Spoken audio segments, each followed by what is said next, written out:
ದಕ್ಷಿಣದ ಪ್ರಯಾಗ್ರಾಜ್ ಎಂದೇ ಹೆಸರು ಪಡೆದಿರುವ ಮೈಸೂರು ಜಿಲ್ಲೆಯ ಟಿ ನರಸೀಪುರದಲ್ಲಿ ಕುಂಭಮೇಳವು ನಡೆಯಲಿದೆ. ಹೀಗಾಗಿ ಕುಂಭಮೇಳದ ಸ್ಥಾನಕ್ಕೆ ಭಕ್ತರು ಈಗಾಗಲೇ ಆಗಮಿಸುತ್ತಿದ್ದಾರೆ. ಈ ಬಾರಿ ಟಿ ನರಸೀಪುರದಲ್ಲಿ ಕುಂಭಮೇಳವು ಇದೇ ತಿಂಗಳ 10ರಿಂದ 12ರವರೆಗೆ ನಡೆಯಲಿದೆ. ಕುಂಭಮೇಳಕ್ಕೆ 2 ದಿನ ಬಾಕಿ ಇರುವಾಗಲೇ ನೂರಾರು ಮಂದಿ ಭಕ್ತರು ಸಂಗಮದಲ್ಲಿ ಸ್ನಾನ ಮಾಡಲು ಮುಂದಾಗ್ತಿದ್ದಾರೆ.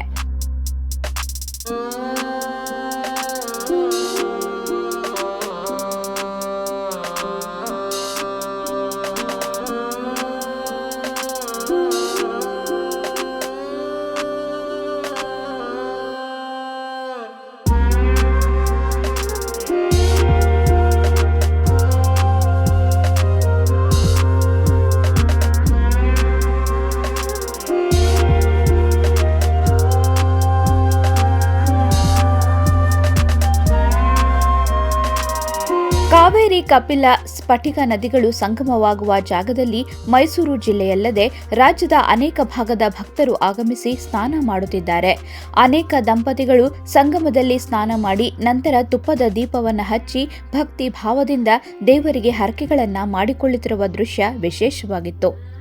ಈ ಬಾರಿ ಕುಂಭಮೇಳವು ವಾರದ ಮಧ್ಯಭಾಗದಲ್ಲಿ ನಡೆಯುವುದರಿಂದ ಅನೇಕ ಭಕ್ತರು ವಾರಾಂತ್ಯದಲ್ಲಿ ಪುಣ್ಯ ಸ್ನಾನ ಮಾಡುವುದಕ್ಕೆ ಸಂಗಮಕ್ಕೆ ಆಗಮಿಸುತ್ತಿದ್ದಾರೆ.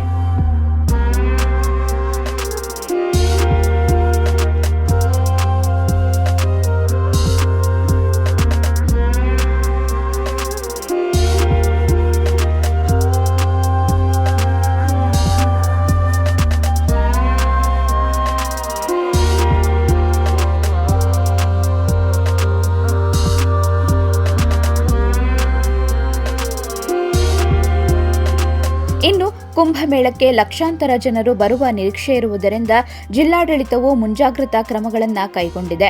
ಟಿ ನರಸೀಪುರದಲ್ಲಿ ನದಿಗಳು ಸಂಗಮವಾಗುವ ಜಾಗದಲ್ಲಿ ಭಕ್ತರಿಗೆ ಯಾವುದೇ ತೊಂದರೆಯಾಗಬಾರದೆಂದು ಬ್ಯಾರಿಕೇಡ್ಗಳನ್ನು ಹಾಕಲಾಗಿದೆ.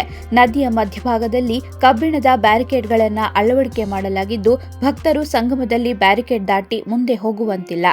ಇದು ಭಕ್ತರ ಸುರಕ್ಷತಾ ದೃಷ್ಟಿಯಿಂದ ಜಿಲ್ಲಾಡಳಿತ ಕೈಗೊಂಡಿರುವ ಮುಂಜಾಗ್ರತಾ ಕ್ರಮವಾಗಿದೆ.